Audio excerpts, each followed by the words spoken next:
Good morning students. Last lecture में हमने quit India movement से रिलेटेड उस समय जो मूवमेंट्स हुए थे उसके क्या क्या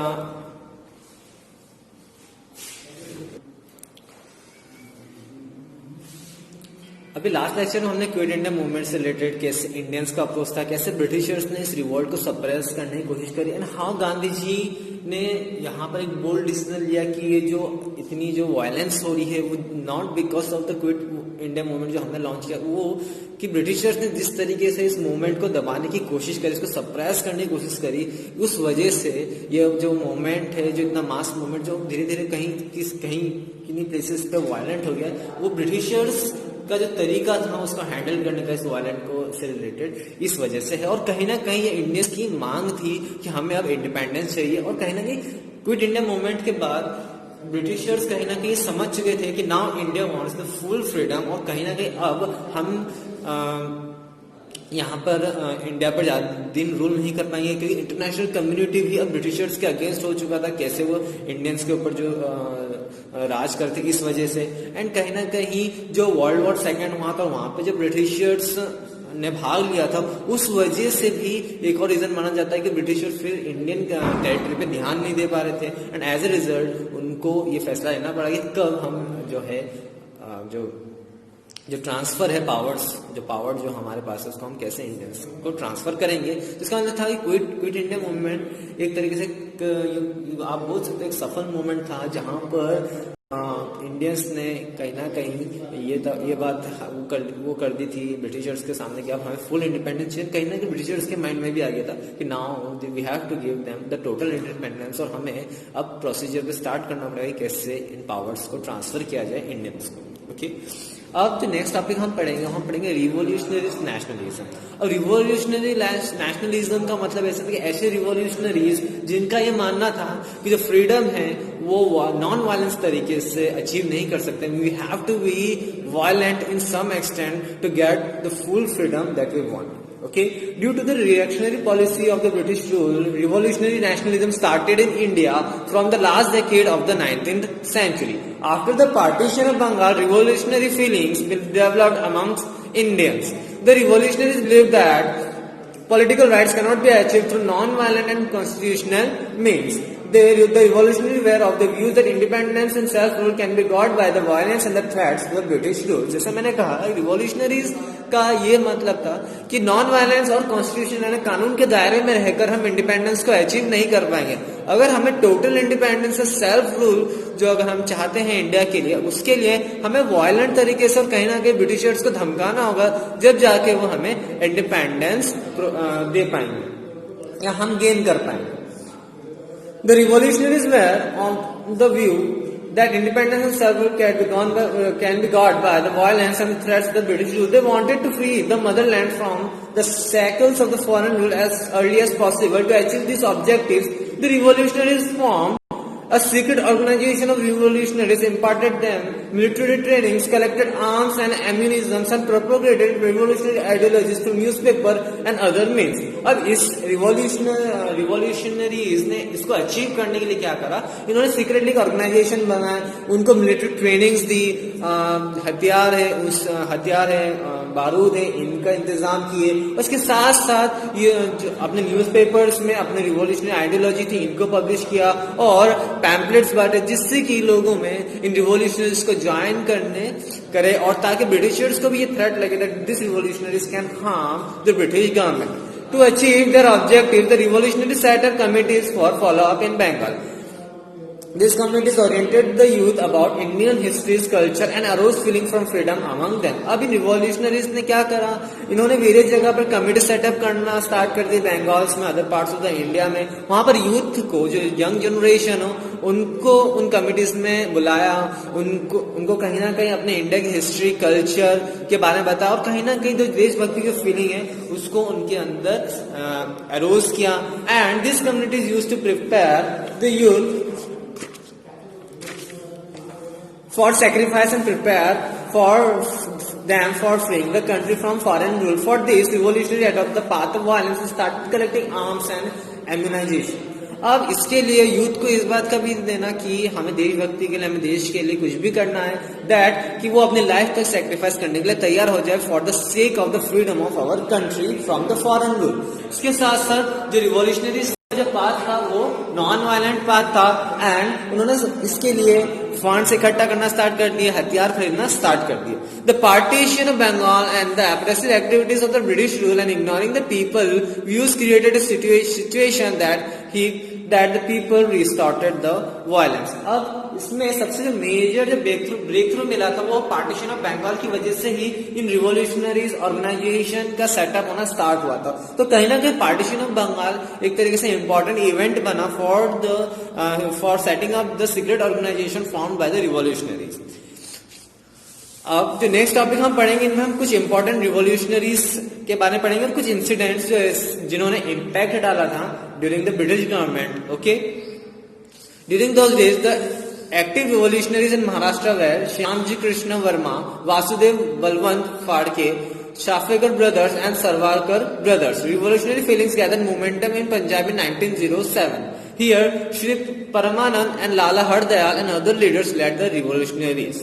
In 1909, Madan Lal Dhingra killed Sir William Curzon Bailey and Anand Khankare killed the session judge Mr. Jackson in Nasik. Subsequently, a case was tried against Kanhare termed as Nashik conspiracy case. अब कुछ revolutionaries, कुछ active revolutionaries, कुछ थे महाराष्ट्र से, कुछ थे पंजाब से। महाराष्ट्र में जो थे Shyam ji Krishna Varma, Vasudev Balwant Phadke, okay, Savarkar brothers, Chapekar brothers, ये सब ऐसे रिवॉल्यूशनरीज थे जिन्होंने एक तरीके से which were in the attack in a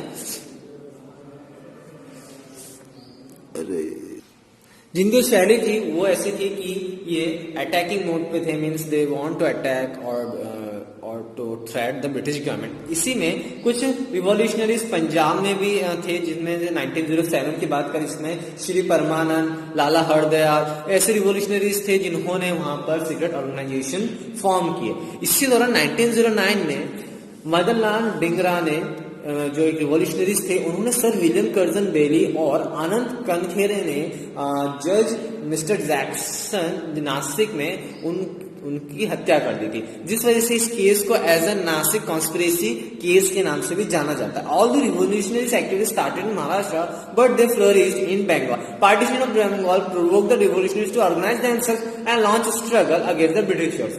In Bengal, the main revolutionists were Virendra Kumar Ghosh and Bhupendra Dutt. In 1908, the revolutionists planned to kill the judge of Muzaffarpur and threw a bomb at him. In this explosion, 2 English women were killed. In this connection, the revolutionist Khudiram Bose was hanged. अब हालांकि जो revolutionary activity जो start हुई initially वो महाराष्ट्र में हुई थी, but लेकिन इसका जो बीज था या फिर रिवॉल्यूशनरी ऑर्गेनाइजेशन को सेटअप करने का जो नींव थी वो कहीं ना कहीं बंगाल के पार्टीशन या बंगाल से उठी।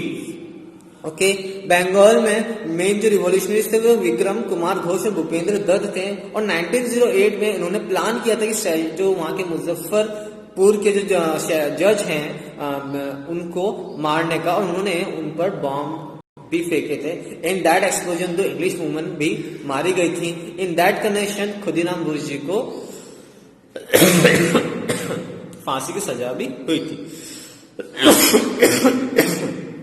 Now, in Calcutta, the police unearthed a factory of arms in Maniktala colony and arrested many revolutionaries. These revolutionaries were tried. Subsequently,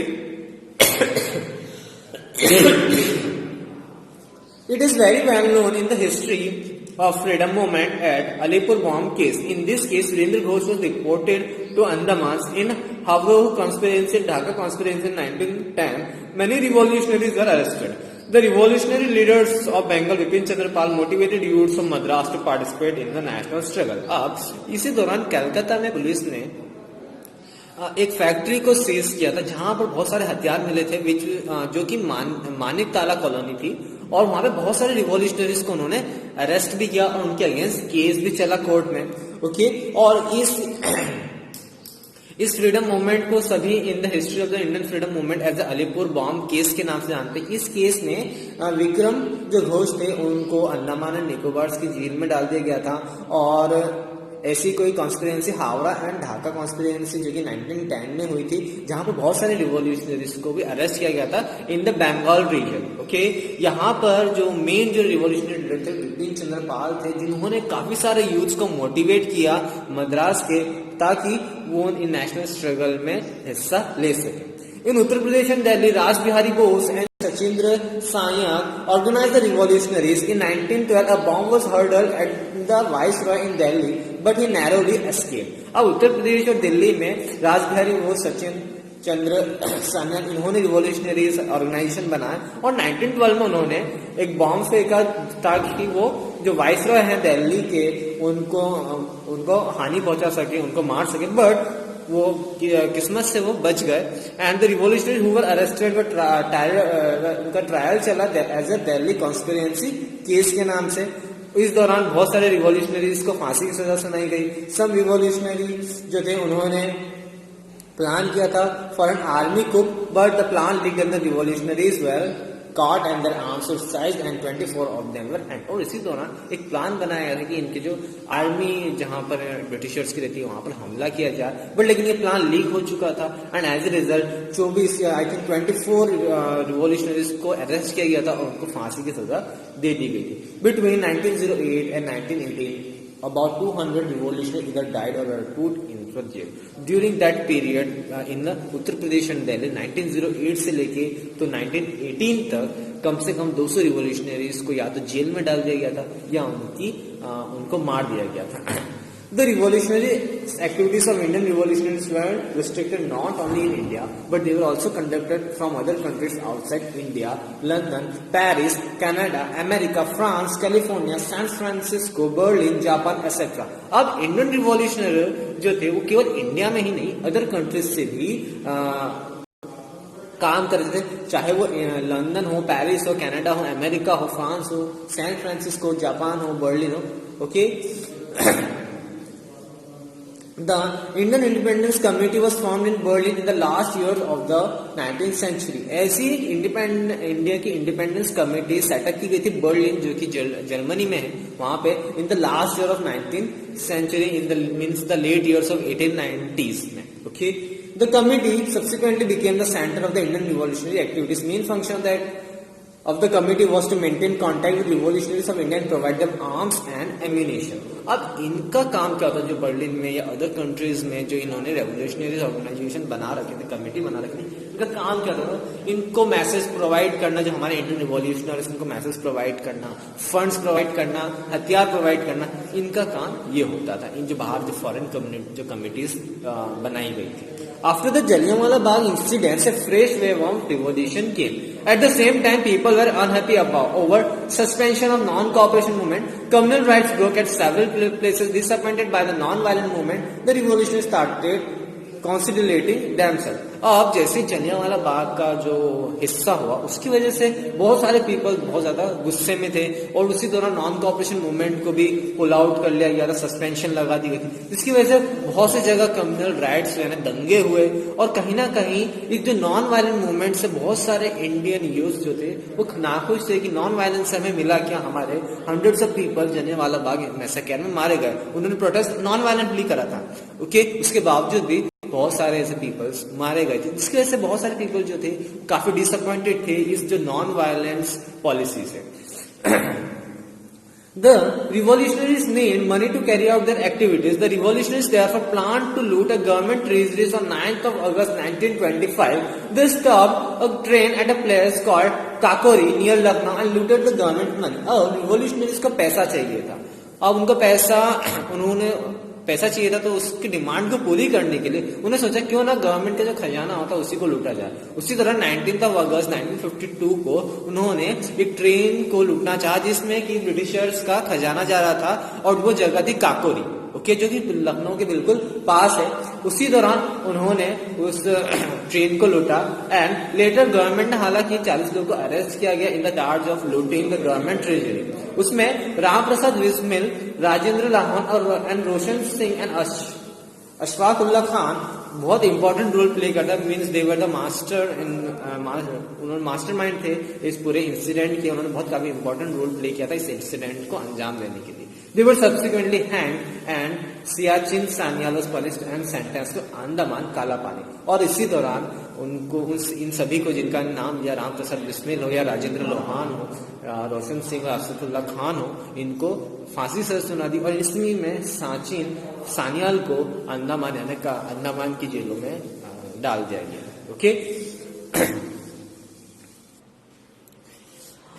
Now, in North India, the revolutionary movement was led by the Sardar Bhagat Singh, Batukeshwar Dutt and Rajguru. और Northern India and a portion of the Punjab, Haryana, इन जगहों पर सरदार भगत सिंह, बटुकेश्वर दत्त और राजगुरु ने revolutionary movement को lead किया था. A meeting of revolutionaries of North India was organized in Delhi and the Hindustan Socialist Democratic Army was set up. एक meeting को organise किया गया दिल्ली में और वहां पर एक आर्मी को मीन्स एक तरीके से एक ऑर्गेनाइजेशन का एस्टेब्लिशमेंट हुआ which was known as Hindustan Socialist Democratic Army. In Punjab Bhagwati Charan and Bhagat Singh organise Naujawan Bharat Sabha. और पंजाब में भगवती चरण और भगत सिंह ने एक ऑर्गेनाइजेशन ऑर्गेनाइज किया which was known as Naujawan Bharat Sabha. This organization was set up to arouse patriotism among the youth. The British government wanted to pass public safety bill. To prevent the passing of this bill, the revolutionaries planned to throw a bomb in the Central Assembly. अब उसी दौरान इस organisation को setup करने का जो intention ये था कि यूथ को पैट्रियोटिज्म या देशभक्ति की भावनाएं उनमें जगाने के लिए. और उसी दौरान ब्रिटिश गवर्नमेंट एक एक्ट या एक बिल पास करने वाली थी which was known as public safety bill. अब उसको रोकने के लिए इन्होंने क्या करा, जो ब्रिटिश पार्लियामेंट होती है वहां पर इन्होंने बॉम्ब फेंकने की एक वो बनाई, प्लानिंग करी, जिसमें Sardar Bhagat Singh and Batukeshwar Dutt were interested this work. और इस काम को फुलफिल करने के लिए सरदार भगत सिंह और बटुकेश्वर दत्त को एक काम सौंपा गया. When this bill was being discussed in the assembly on 9th of August 1929, Bhagat Singh hurled a bomb into the assembly. The intention of the revolutionaries were not to kill anybody but wanted their voice to reach the government. A case was instituted against Bhagat Singh and Batukeshwar Dutt. Jatindra Das raised a demand to make available certain facilities in the jail to the revolutionaries. He started fasting and ultimately laid his life. अब इस दौरान क्या हुआ, जब 9 अगस्त 1920 में भगत सिंह ने bomb फेंके parliament में उस पर, लेकिन इंटेंशन ये था कि किसी भी तरह की हानि ना पहुंचाया, किसी भी ब्रिटिश ऑफिशियल को जान से मारने की नहीं थी. बस ये चाहते थे कि बॉम्ब फोड़ के अपनी आवाज को वो सुना सके ब्रिटिश गवर्नमेंट को that we don't want this public safety bill. इस दौरान भगत सिंह और बटुकेश्वर दत्त को अरेस्ट कर लिया गया, इनके अगेंस्ट केस किया गया. इसी दौरान जतेंद्र दास ने भी अरेस्ट हुए थे और उन्होंने भी कुछ सर्टेन डिमांड्स मांगी थी कि जेल में कि हमें कुछ चीजें चाहिए, लाइक बुक्स हो गई और अदर चीजें हो गई, या वहां के जो खाना जो था वो प्रॉपर नहीं था. इन सब चीजों की डिमांड्स की गई कि हमें प्रॉपर चीज, इसके लिए उन्होंने हड़ताल की गई. इस दौरान जो थे जतेंद्र दास जी थे, इस डिमांड के तहत वो उनकी लाइफ चली गई बाय फास्टिंग, मतलब भूख हड़ताल के दौरान ही उनकी लाइफ चली गई. Okay. On 23rd of March 1931 the British government hang Sardar Bhagat Singh, Rajguru and Sukhdev. और 23rd of March 1931 को ब्रिटिश गवर्नमेंट ने सरदार भगत सिंह, राजगुरु एंड सुखदेव को फांसी दे दी. Bhagat Singh gave the powerful slogan इनकलाब जिंदाबाद to the country. Bhagat Singh वो थे जिन्होंने एक पावरफुल स्लोगन दिया था विच इज नोन एज इनकलाब जिंदाबाद. In 1928, Simon Go Book movement was started by Lala Rajpat Rai in Lahore. In a conflict with the police, Lalaji died. The revolutionaries became very angry and killed police officer Swanders. थोड़े ही समय पहले या एक 2 lecture पहले हमने बताया था कि साइमन कमीशन जब आया था उस दौरान लाला लाजपत राय जो थे वो एक्सट्रीमिस्ट लीडर थे और उन्होंने उसका अपोज किया था पंजाब में. जब ब्रिटिशर्स का जो पूरा कमीशन आया था साइमन कमीशन, उस काफिले के अगेंस्ट नारे लगाए थे, साइमन गो बैक. उसी दौरान लाठीचार्ज की गई थी जिसमें लाला लाजपत राय के सिर में चोट लगी थी. एज ए रिजल्ट उनकी डेथ हो गई थी. उस वजह से भी बहुत सारे peoples after the death of Lala Lajpat Rai बहुत सारे पीपल्स एंग्री हुए और उन्होंने जो पुलिस ऑफिसर जिन्होंने लाठीचार्ज की थी उनकी हत्या कर दी थी. The revolutionary movement got a setback due to the oppressive policy of the Britishers and the death of many revolutionary leaders. हालांकि जो revolutionary movement थे इनको बहुत बड़ा धक्का सेटबैक तब लगा जब ब्रिटिशर्स ने इन revolutionary के अगेंस्ट स्ट्रिक्ट एक्शंस लेना स्टार्ट कर दिए. Mainly the death of revolutionary, जिस तरीके से लोग ब्रिटिशर एग्जीक्यूट कर रहे थे रिवॉल्यूशनरीज, इसकी वजह से काफी सारे रिवॉल्यूशनरीज को डर भी लगा था. बिकॉज ऑल दो दे हैव उनके पास भले ही अंदर से फीलिंग थी that we can sacrifice our life, but but लेकिन जिस तरीके से वो रिवॉल्यूशनरीज को मार रहे थे, उनकी फांसी दे रहे थे, तो कहीं ना कहीं बहुत सारे जो रिवॉल्यूशनरीज थे उन पर सेटबैक यानी इनके मूवमेंट्स थोड़े स्लो हो गए थे। ओके, इसी दौरान the leadership of the revolutionaries in the north India came into the hands of the Chandrashekhar Azad, Yashpal and Bhagwati चरण। इसी दौरान इन टफ टाइम्स के दौरान ही जो लीडरशिप जो नॉर्थ इंडिया की जो थी इन रिवॉल्यूशनरीज की जो कमान जो थी वो इनके हाथों में चंद्रशेखर आजाद, यशपाल और Bhagwati Charan. To take revenge from the British rule, the revolutionaries plan to blast a bomb on the train of viceroy lord Irwin. The bomb blasted but Irwin narrowly escaped. On 27th of February 1931, Chandrasekhar or Azad organized a meeting of the revolutionists in the Alfred Park, Allahabad. Unfortunately, they were surrounded by the police. Azad tried to give a tough fight till the last, but when he saw he cannot escape, he shot himself and laid his life for the motherland. In the revolutionary activities, women were also equally active. Srimati Shishila Devi, Srimati Durga Devi, Premvati, and many other ladies actively participate in the revolutionary activity. जब कमान चंद्रशेखर आजाद, यशपाल और भगवती चरण के हाथों आई तो उन्होंने revenge लेने के लिए, ब्रिटिशर्स से रिवेंज लेने के लिए उन्होंने जो ट्रेन में लॉर्ड वाइसरॉय जो थे लॉर्ड आयरविन ट्रैवल कर रहे थे उस ट्रेन को बॉम्ब से उड़ाने की कोशिश करी। हालांकि लॉर्ड आयरविन जो थे उस बॉम्ब धमाके से बच गए थे। एंड इसी इंसिडेंट के बाद जब चंद्रशेखर आजाद ने 1931 27th of February में एक मीटिंग ऑर्गेनाइज करी for the revolution among the revolutionaries Allahabad में इन अल्फ्रेड पार्क, तो वहां पर ब्रिटिशर्स ने वहां पर घेराबंदी कर ली और हालांकि चंद्रशेखर आजाद और ब्रिटिशर्स ऑफिशियल्स के अगेंस्ट काफी सारा टफ फाइट हुई, बट लेकिन जब देखा चंद्रशेखर आजाद ने कि अब बचने का कोई चांस नहीं है तो उन्होंने खुद को शॉट कर लिया। अब केवल मैन ही नहीं थे जो कि रिवॉल्यूशनरी मूवमेंट्स को लीड कर रहे थे, there were also womens who were part of this revolutionary movement like Shrimati Sushila Devi, चाहे वो श्रीमती दुर्गा देवी हो या प्रेमवती हो, ऐसी बहुत सारी अदर वुमेन्स भी थी जिन्होंने एक्टिवली पार्टिसिपेट किया था in the revolutionaries activities.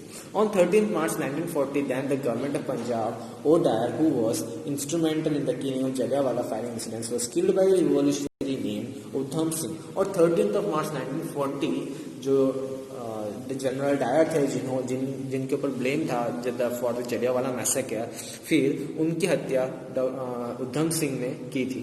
Okay, who was a revolutionary जिन्होंने जनरल डायर को मार के जलियांवाला बाग मैसेकर का बदला लिया था। The revolutionary movement started in the 20th century had spread its roots in many parts of India. The government strictly suppressed their activities. Hundreds of revolutionaries were hanged and more were sent to the jail. Although gradually the revolutionary movement slowed down, but it has gone in the history of freedom struggle as it was very important. Indian people hold them in very high regard because these revolutionaries had no selfish motive behind their action. Their words setting an example of sacrifice and selflessness among the youth. Whenever revolutionary was hanged, people used to be sad and angry and sense of patriotism were arousing them. This helped the public in awakening. The National Army and the Navy revolt also have been placed a significance in the history of freedom struggle. अब इस दौरान 20th century जब तक आया तब तक various parts of the India में revolutionary movement start हो गए। हालांकि गवर्नमेंट ने इसके लिए स्ट्रिक्टली उनके अगेंस्ट एक्शन लिया, इन मूवमेंट्स को दबाने की कोशिश करी बाय हैंगिंग द रिवॉल्यूशनरीज, उनको जेल में डाल दिया जाता था। बट लेकिन ऑल द रिवॉल्यूशनरी मूवमेंट कुछ जगह पे स्लो हुआ, बट लेकिन कहीं ना कहीं जैसे किसी रिवॉल्यूशनरीज को जेल में डाल दिया जाता था या उसने फांसी सजा दे दी जाती थी, तो बहुत सारे ऐसे यूथ थे जिनको वो इनकरेज करता था। ऑल्दो वो बहुत दुखी होते थे, बट लेकिन उसके साथ साथ गुस्सा भी आता था अगेंस्ट ब्रिटिश गवर्नमेंट, और कहीं ना कहीं ये पैट्रियोटिक फीलिंग आती थी यूथ के अंदर ताकि वो अपने देश के लिए जान दे सके, like the others who give their life, sacrifice their life, और वो खुद के लिए भी खुद के माइंडसेट में तैयार करते थे we are also ready to sacrifice our life for the sake of the freedom of the independence. Okay, आज के लिए इतना ही। जब नेक्स्ट लेक्चर में आएंगे तो हम पढ़ेंगे Subhash Chandra Bose and the formation of the Indian National Army. Okay, आज के लिए इतना ही। Thank you.